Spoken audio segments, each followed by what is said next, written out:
Nkosi noMagatsheni. I am uMagatsheni, umkhosi wethu wanamhlanje bazala bamzitho. It's about Queen Nandi and Rev. They have a reality show that is called Nandi and the Rev, guys. The reason I'm no longer reporting about the show is because I've stopped watching the show. I feel like it is too toxic for me. I do not like what I'm seeing there, and I do not enjoy that show anymore. I don't know whether they are doing it for content or for what, but I don't think it's something that I should watch, because you will never watch that show then upumumewa kusese right. And there it shows that there are women, guys, who are abusing abantu besilisa. There are women who are very selfish, and women who about just because bona they do have money, or just because bona they are the one now about provided the family, they taking advantage of that, then bahlukeza their partners, guys. So guys, iSunday World has reported that uNandi ushaye umyeni wakhe, which is uRev. Kuthiwa uNandi ushaya umyeni, and there are photos. The person utshele iSunday World the scoop is umama lo. Remember last makuvakashe ifamily kaRev, uNandi decided to boil amanzi asufuna ukubathela ngabo. That auntie kaRev yishilo ukuthi this is not the first time yenza this is something that has been happening. It's just that uRev ubuyela kuNandi just because akafuna ingane zakhe zikhule zinganababa, ngoba yena akhule ubabakhe angekho there for him.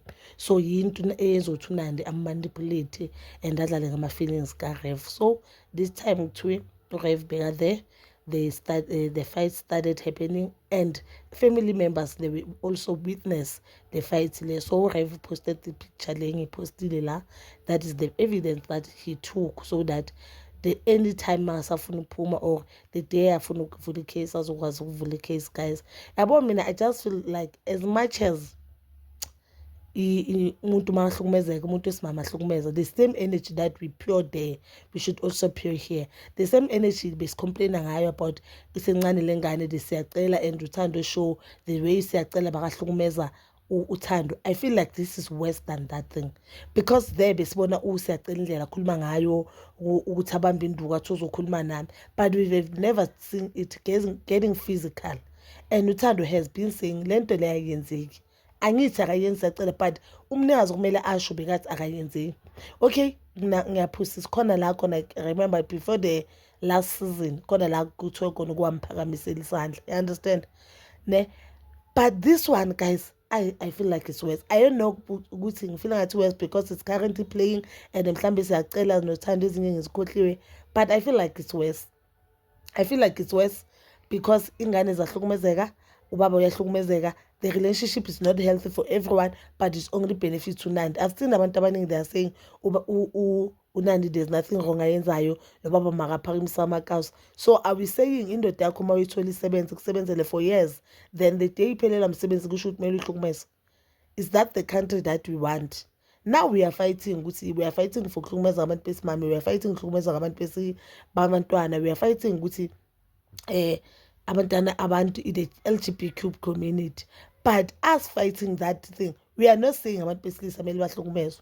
Yes, I know I said this thing yabantu besilisa, that green thing in dinner finish, but this thing, guys, I know. Nandi is getting out of hand. I feel like just because uNandi akunamuntu omkhuzayo ingakho yenza kanje, just because even ifamily kaNandi they are not holding uNandi accountable. And I don't understand ukuthi why uRev angavula icase, and I don't understand ukuthi ubani uthe when you are divorced to your wife you will no longer see ingane zakho. Mhlambe because uRev now akasana mali, uyazi ukuthi he won't win the battle lokuthi abone ingane zakhe, and that is something angayifuni. But yena meanwhile ahleli lapho, the sad part ukuthi abantu eba-affecta kakhulu kuna wonke umuntu lento, it's the very same kids ahlelele zona. This is so sad, guys. I don't know ukuthi uNandi u-enjoy, why enjoy kushaya lonto, but we've seen ukuthi behavior yakhona uyithatha kubaba khona. And I think if not yesterday or day before yesterday, I saw a post uNandi posted the whole family. So I guess bekasitshengisa ukuthi we can talk siye la seyakhona size sifike ekugcineni komhlaba. If ukhona ayikho into esizoyenza, and end of the day uRev uyamthanda yena, uRev uzochubeka ahlale naye to show ukuthi lo muntu lo uyinkinga engakanani. Uyasitshengisa ukuthi you know what, angithi uke washo ukuthi masimfuna simthathe, but why do unanda yenzayo guys i-wrong? Why do unanda yenzayo i-wrong? Akekho umuntu emhlabeni lo phila, even animals, there's no animal that deserve ukuhlukunyezwa here in this world.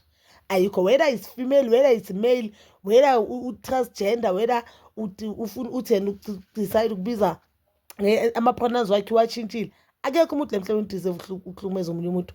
Akekho umuntu ene-right ukuhlukumeza omunye umuntu. But Bazala Mzito, you can comment down below your thoughts, and please don't forget to like, subscribe, share, and hit that notification button. Ngithanda ukuya nokubuya.